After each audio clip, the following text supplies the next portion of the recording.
Fast Forward Productions. The women are speaking.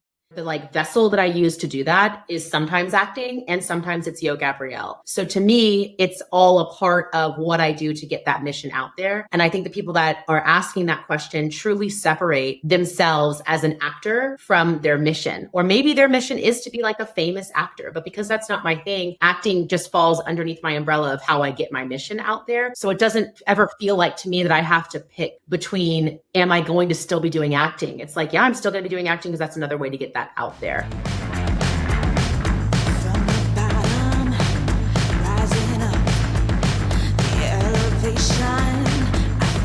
What's up, guys? Welcome back to another episode of the One Broke Actress podcast, an honest account of actor life, plus a few lessons I learned in the process. I am your very allergy-ridden host, Sam Valentine, and I am dripping from the eyes right now. I don't know what's going on with allergies in LA. I've never really had them before, but I'm getting hit so hard. To my right here is my gorgeous Atlanta co-host who looks so put together in comparison to me today, Gabrielle Byndloss. Hi. What's also funny is that on the recording, not only is she pixelated, but it was behind. So it was completely frozen with her putting a tissue on her nose and me just laughing at her. And I think people would take that screenshot and think that I was not supportive of you not feeling well right now and still pushing through. I mean, that's the annoying part about allergies is that I actually feel fine-ish. It's just everything inside of my head is just full and I can't.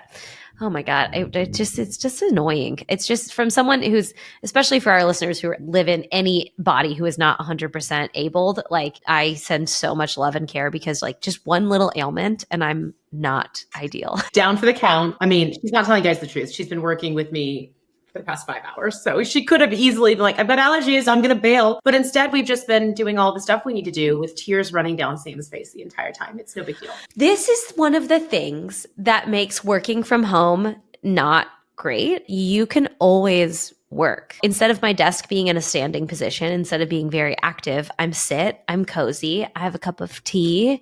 I have my toilet paper as my Kleenex. And I'm not going to get anyone sick. One, because I took a COVID test, just so you guys know. I hear you haters. It's not COVID. It's just allergies. But there's nothing stopping me from doing my day. And that's, I think, kind of interesting in one of the things, because today we wanted to talk a little bit about side jobs and making money in side businesses. And although it always sounds very redeeming and lovely, it's not always what it seems. Yeah. We were trying to figure out what we were going to talk about today. And people often ask us, when you're thinking about a side hustle, how do you pick? And I think before you even think about the side hustle of what you want to pick, I want you to make sure you're okay with a couple of things. One, hours don't exist. And I say that to be truthful with you, that even if you aren't working, your brain is not going to stop. So it still might be working and you will have to take steps to turn it off as much as you can. So hours don't exist. Are you okay with that? Money is always fluctuating. There's going to be highs and lows and moments when you're freaking out about, am I going to be able to afford this versus, oh my God, I can afford everything I want. And how do I budget here? And then the last thing I want to add is whatever you choose to do as your side hustle is always going to be glamorized by everybody else.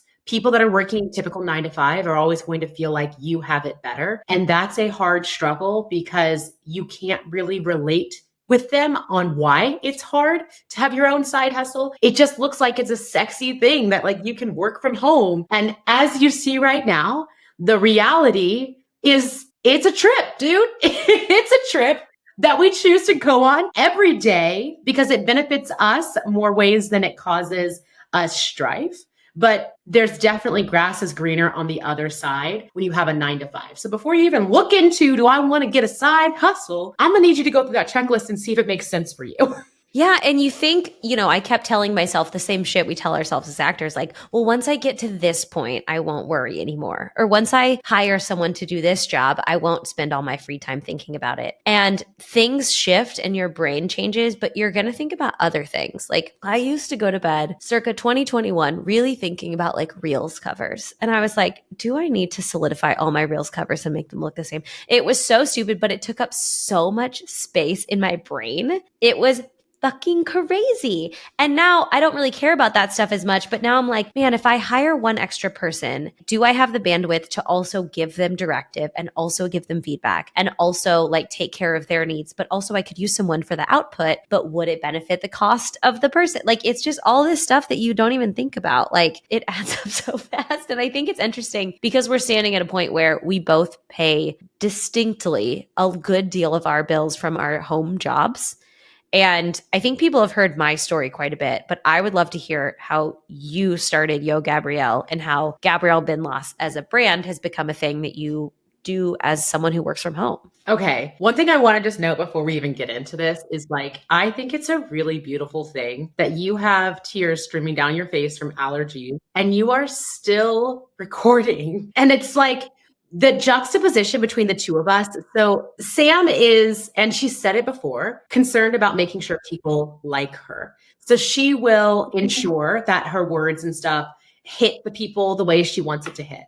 And we know that I don't give a fuck. So I'm just going to say whatever I want to say and probably go to Sam later and be like, why did they misunderstand me? And she's going to be like, because you didn't really take into consideration anybody else's feelings. You just said how you felt. But on the flip side of showing up on video camera, I've got like a full face of makeup. I made my hair look good. I got an outfit on. You look so cute. You look so cute. I agree. Book me on the next commercial. I think to myself, how can I put everything together so it's appeasable for wherever this video ends up? But Sam, on the other hand, is wiping tears from her face as she lifts her glasses and says something profound. And it's like so funny. If we could just meet in the middle a bit. Like, did you have to put a whole full face of makeup on, Gabrielle? No, I don't think so. And like, Sam, does everybody need to like you? I don't feel like they do. Like, we just have to meet in the middle. I'm literally like, how do we cut this video so not everyone has to see me blow my nose the whole time? Keep it. But, don't cut it. No, you guys are getting the full. Honestly, if you're listening to this video podcast, this sounds like one you should absolutely YouTube because it's really funny. Like, look at this. I don't know if you guys can see this. There's a single tear that's about to fall from my eye because it's so watery. But if you're not a good actor, you've learned you don't wipe the tears. You just let them fall. Close in on Sam Valentine right now, please. Close in. Say something sad. I just wish you'd come home. Booked. Cut. Print. We're done. You cannot wipe it. You just have to let it roll. It's like you're going to eat it. It's going to fall on your chin. It's going to fall down your neck. Like you just have to let the tears roll. And hopefully when I'm on set, I won't feel like this next time. But if I do, put me in, coach. I'm ready. Anyway. Yeah. We're still working in our different capacities. You looking absolutely gorgeous and me like crawling into this desk chair, but we're still working. I think the thing is that like it looks different than what people think it would. Like when I picture someone working from home, I picture someone who's like, I've got a to-do list and I am going to work at my desk from 9 to noon and then from 2 to 5. And then I take my dogs for a walk and I cook a nice dinner and I started it. And it like, it sounds so nice. And listen, I've tried to make that schedule 10,000 times, but it's so different from that, especially in terms of like an artist. Take me on your journey of like, I'm going to do this and make money from it. You know, I fell into my journey of making money from side hustles. I got my yoga certification to literally save my life, not expecting to teach it anywhere, which then gave me a bridge to be able to quit the corporate job, to teach yoga and still pursue acting. So that was like my first testament of side hustles because it was like a good in between of like, I'm essentially making my own schedule of saying yes to which classes I want to pick up. But it's on somebody else's dime. So I'm not covering the rent or any of the utilities and things like that. And then in 2020, that studio closed down immediately. Like we didn't even get a heads up. I taught a class at 9 a.m. And by 12, I got a message from the studio owner saying that was your last class. I'm closing the studio. So I was like, okay, the income that I was making in 2020 from this studio is now completely obsolete. But there's still a group of people that are looking to practice. So that was helpful because I already had a market of people that were looking to work with me. And so from there, I was like, well, how can I figure out how to monetize off of this? So I'm like, I already have all the equipment to set it up and to create a whole business from it by just recording my videos at home. And so that's where I started. It was super low budget. I recorded the videos from home and I put them on and I charged people per video. And I found that there was a want from it. So then I dumped in my savings to cultivate a whole brand for yoga, not knowing what it would turn into. But I was like, if I'm going to do this, I want to do it the right way. And I had this future thought of partnerships with like Nike and other brands. And so I wanted it to be a certain caliber. And that floated me for a little bit of time while people were doing everything online. And then as people started to go from online, those numbers dropped, which meant that, again, I was in a place of needing money and I needed to figure out how to make it. But I now knew that I didn't want to be on anybody else's schedule or on anybody else's like ability to do exactly what happened of, hey, we can't work with you anymore. You're out of a job. I wanted it for, I was going to be out of a job to be on me. And so I went back to that same thing of like, okay, where is the want? Where is the desire that also aligns with where my passions are and where I want to invest my time into? Because I knew that this wasn't going to be just a clock in and clock out thing. And I was going to be doing it for a long time. And so I'd already been showing up on social media and I had seen people asking me questions and I was like enjoying that part of it. And so I already had the LLC of Yo Gabrielle and I have been always putting this holistic lifestyle into my acting career. I was like, well, let's just see. And I did the same thing of like a little test around of helping a couple of people and getting their feedback on it and seeing what they would want to pay. And then I did the exact same insert formula. I dumped any money that I had into creating Yo Gabrielle as a mecca versus it just being this yoga site. And now here we are. So my route was more of, I need this money. Where is the want that aligns with the love that I want to do?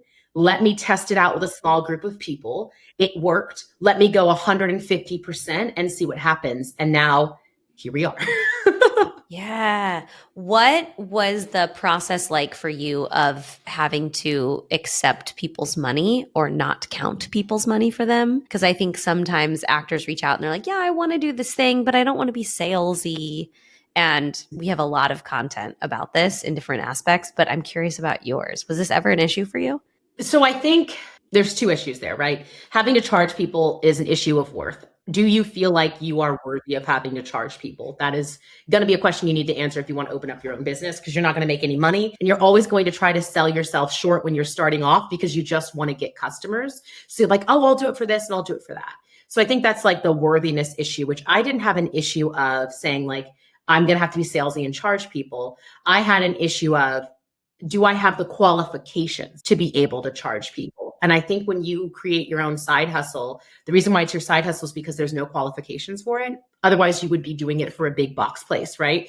You would be like, oh, cool. I'm going to go teach acting class at this acting place, but there's no acting place that's teaching holistic approaches to acting. So I'm creating it. And then your brain's like, well, where's your degree in that? And that was what played into it, I think, more. But being salesy online is, not a thing for me because I see online as a marketing tool. And I think that if you're using online as something to like truly be a diary, that's actually not the truth. It's calibrated to make sure that it showcases you in the best capacity. So why not just like lean into it? Like, this is my highlight reel. And if you like the highlight reel, I'd love for you to invest in me. And if not, go ahead and unfollow and invest somewhere else. But don't get it twisted. Like, I'm here to make money off of likes, follows, and shares. That's what I'm here for. Yeah. Well, and also like, but the fact that like there has to be a give before there's a take. And I think that's a really hard aspect of this is a lot of actors look at, for example, what you and I are doing, how we have some sort of presence in different platforms and or we have our membership and things like that. And we spend so much time and energy giving of making content. And as silly as it sounds, guys, making content is a full-time job. It is a full-time job. Just as Gabrielle said, do not get it twisted. We spend a lot of energy and we make sure, like, I'm not just going to bust out like a video that's like, here's how I make coffee in the morning. Like, no. You're going to get something that is, to me, quality. And it's something that I would want to watch. And so because there's a give of like, what can I give? What can I do? Give, give, give. It takes a long time of giving before a take is actually useful, before you can ask of some people. People are going to disagree with that. But I mean, it took me years before I was like, I'm going to sell something to actors. Like, that's crazy. But it's possible. And it's like, but it's such a long game of having a consistent business that you build through a social media community is a long game if that's what you're interested in. I want to ask you, Sam, because, when you started your business, social media wasn't this marketing tool. It was just social media. So to your point, it was a longer game. Whereas like the second I decided to start charging money was in January, and now I'm here making money in two different capacities. It wasn't a long game for me. So I know people have heard a lot of the story of like how OBA came to existence, but I'd like to know now, with the way that social media is, like, if you're not on it for your business, you're making a mistake. How would you approach it if you were to try a new side hustle? Oh, that's such a good question. And annoyingly, I think of a new idea like every other day. That me too. You text me about it and I'm like, Sam, we're going to stay where we're at. Wouldn't it be so cool if I created a dog walking business just for actors? Anyway, not for today, but I'm not going to lie. The atmosphere that exists online in these portals in some places now is so cutthroat and so speaking down to anyone who wants to share their story. I actually don't know if I was me back then now, right? So like if 2016 Sam, the thoughts I had about myself and this business were in me currently and was trying to be this online thing, I don't know if I would do it. Because there are so many people out there who are like headhunting people online to talk shit about them or to like hate them. And we established at the top, I'm someone who wants to people please. Like I'm working on it. I'm trying not to do it as much. But when people come at me, I get sad. And like I've called you crying before and I'm like, so-and-so's mad at me. And you're like, that's international politics. You don't have to comment on that. And you're like, who is this person? I'm like, I don't know.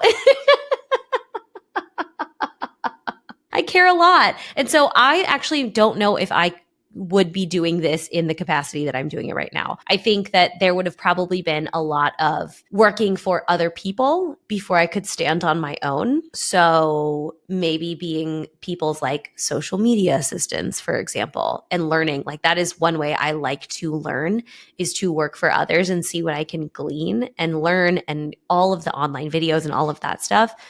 I think that that is a great way to go. I was so many people's assistants and nannies and meal prep chefs, and I would just like watch how they interacted with their businesses, with their families, all of these different ways. And I learned so much from that. And I've learned so much from working in other people's businesses. And so that I think I'd probably like really marinate more in that world, like maybe work at an acting school or things like that. The thing that I think would have propelled me forward faster is if I would have done some work on myself, because what you just said about I have not had an issue with my worth, because you did that work already in your life. Like you did that before I did. I'm just now graduating from the School of Sam. And next I got to get my goddamn doctorate. But there is so much to learn about yourself and how you stand in your own power. And I think a lot of the things that held me back early on were trying to make it perfect. And what does this have to be? And what is everyone else thinking about this? I did a lot of things randomly, and I did them happily because nobody was following me and nobody was watching. So like, I don't know if you guys know this, but One Broke Actress at one time had a recipe page. I had like a food blog page.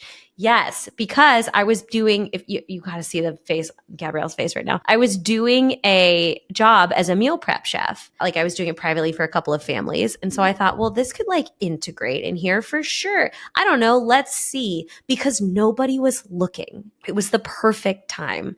And so I wish I would have done that a little more freely, knowing that no one cares. No one's judging. Like, especially with that, I had like 2,000 followers and I was like, oh, buffalo cauliflower, just buffalo sauce and fucking cauliflower. Like one doesn't need a recipe. But I did everything I did. And I wish sometimes that I could bring that side of Sam back a little bit more, because now I get messages from people and it's amazing, but I sometimes am like, who's judging me? Who am I upsetting? Or who, like when I sell something, is this going to upset someone that I'm making money in this way? Like I wish I could release more of that. And I have a lot of it, but I think if I could have done that work earlier and sooner, I could be in a different place right now. So I think that's how I would really go about it differently, is actually like stay where I am and stay at my side jobs and start my work on myself and start to game plan how to move in this direction, because there's so many moving parts of having your own businesses.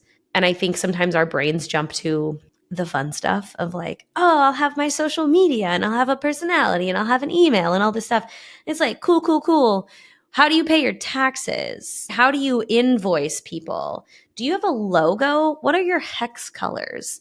How do you present yourself to people? Do you have a bio specifically for this business? Like all these little things that add up really quickly are very overwhelming and probably would have sent 2016 Sam into the grave. I think the other point is you have to have you don't have to, right? Because Sam was able to do it. But it would behoove you, in Sam's words, it would behoove you to have a strong core, because those decisions, like what hex colors do you want, is based off of who Sam Valentine is, right? Like when you think of the OBA logo, you think of that pink color.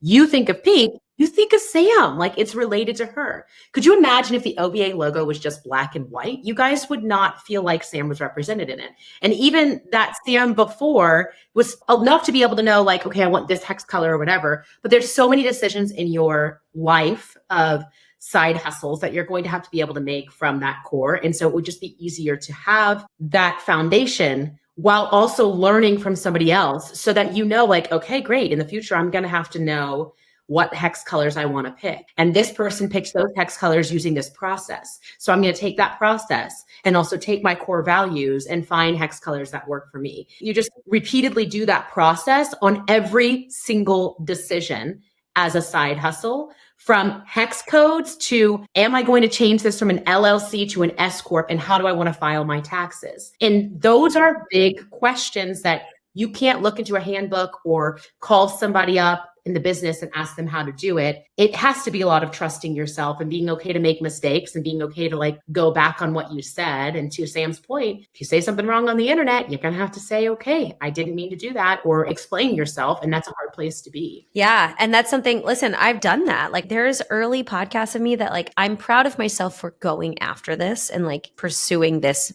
world. But there are things I've said on early podcasts that like I have actually publicly apologized for, because I'm like, I talked down to this group of people, or I spoke badly about X, Y, and Z. And like it was really more about me and where I was at that time. But that is the pill you have to swallow of living your life out loud and doing the work in front of people. And it's not for everyone, because everyone's not ready to say, I'm sorry, I was very wrong and misinformed. So that is another layer of this. But I actually really want to know for you, because you had booked a bunch, right, before Yo Gabrielle kicked off, when you started to talk about your business, did you get pushback from people in terms of, are you still an actor? Are you not doing the acting thing anymore? And how did you deal with that? Yeah, I still get questions on that today of like, how are you able to do this in acting? And I think they've subsided a bit since we're in the middle of a strike. So like, oh, she's got all this time, she's not doing auditions. The answer to that is, my mission statement has always been to be in this career to empower other women who look like me to feel like they are seen and heard. The like vessel that I use to do that is sometimes acting and sometimes it's Yo Gabrielle. So to me, it's all a part of what I do to get that mission out there. And I think the people that are asking that question truly separate themselves as an actor from their mission. Or maybe their mission is to be like a famous actor, but because that's not my thing, acting just falls underneath my umbrella of how I get my mission out there. So it doesn't ever feel like to me that I have to pick between, am I going to still be doing acting? It's like, yeah, I'm still going to be doing acting because that's another way to get that out there. But I think that's a complicated thing, because a lot of people who choose to do acting, since it is so hard, make acting everything, or else they feel like they're not going to be successful. And I don't have that mentality. I'm driven enough. It doesn't need to be my everything. And I'm talented enough that it doesn't need to be my everything. It can just be one facet as to like what I do, and where I'm going is so much bigger than me just acting on TV. I want to fuck some shit up in this world. And so if I just decide to say, oh, my biggest dream is to be an actor, I'm actually selling myself short. So I've got gotta be okay with it being multiple things. Oh, I love that. What's the Cliff's Notes version of that when someone's like, "Are you also an actor or do you still act?" Like if you don't want to give them a ton of time of day, roll with me in this example because I know you only give certain people the time of day. But let's say it's someone you like, but you don't want to give them the whole spiel. When they say that, what do you say? Well, you're gonna have to ask more questions because my answer to that is yep. See, this is why you do short form content and I do long form content. Well, there's nothing else. The answer is yes. You asked me a yes or no question. Do you still do acting? Yes. Yeah, but I think the difference for you is that you're not taking that question as a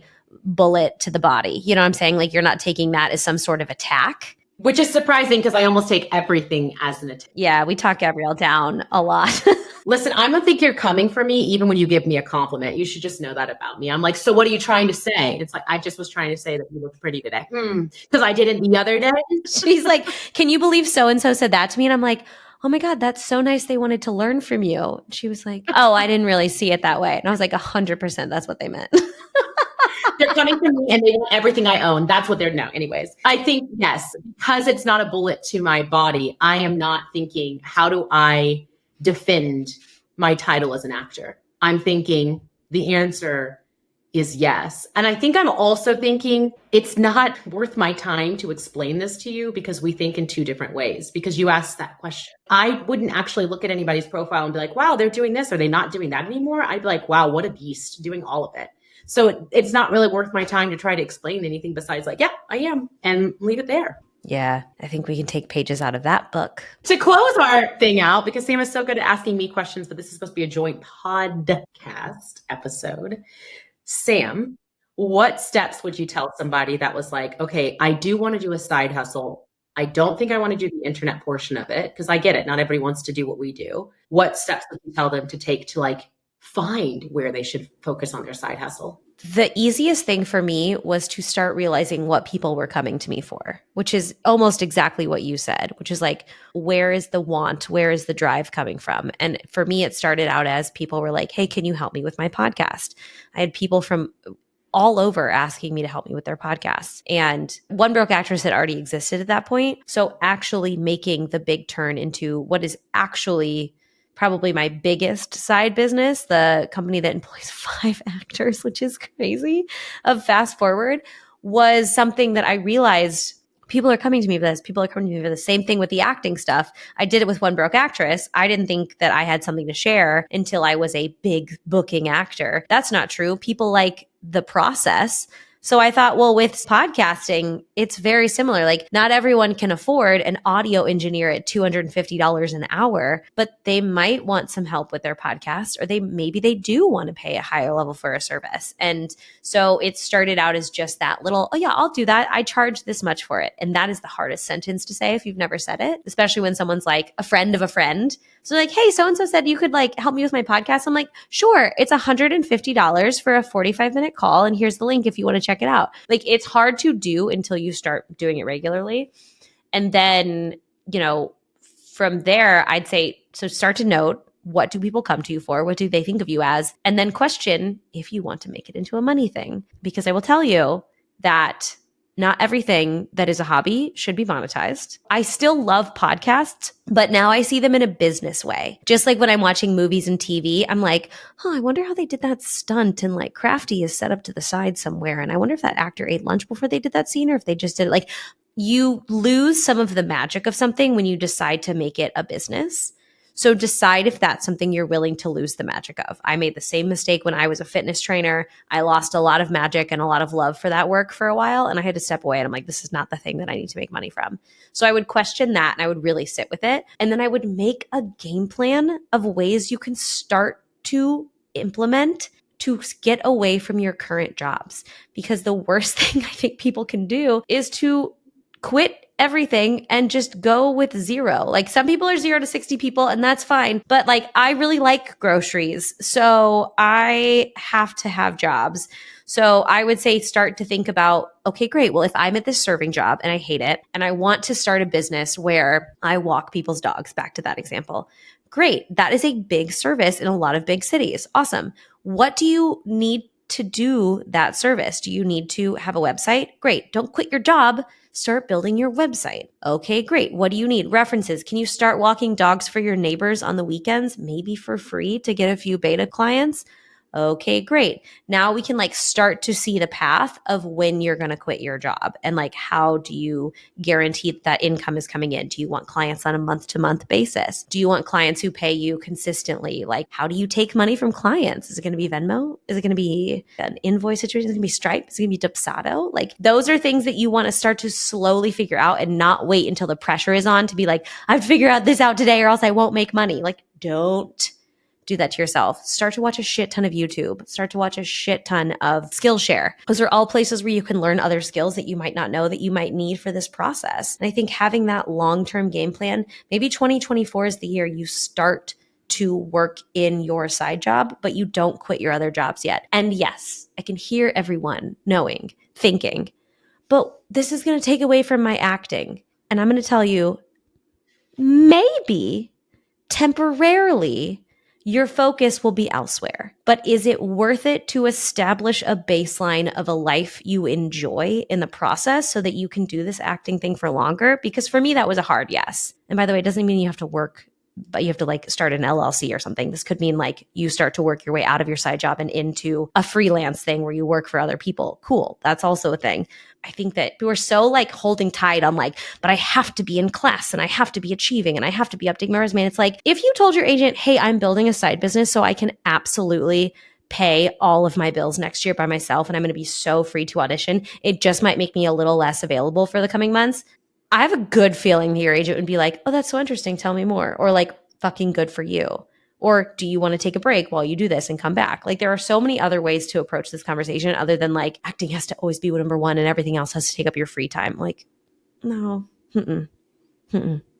It's a really long-winded answer. I can't believe I got through that. It was great. It answered the question of how do I start a side hustle and what do I need to think about? The only thing I want to add in there is when you're doing your research to figure out what to do in next steps, is there a company that's doing what you do already? And can you either sign up for that company so that you can see how they're doing it and like learn, or can you work for that company in some capacity, or can you work on that company's like site? So like when Sam was saying dog walking, there is an in-between of you going on Rover and just seeing how it works to be on Rover and seeing what systems and stuff you want to use for yours as well. And then the other point I want to add is taking a step back so you can take more steps forward. So on the acting note of, is this going to take away from my acting career? Yeah, it might while you're focusing on it. So you take a step back from the acting career so that you can take more steps towards it faster and sooner later on versus you just taking 4 steps a year. Maybe you take 3 steps in 2024 so that in 2025, you can take 7 steps. And that is how it worked for me. And I didn't even mean to do it that way, but my acting career did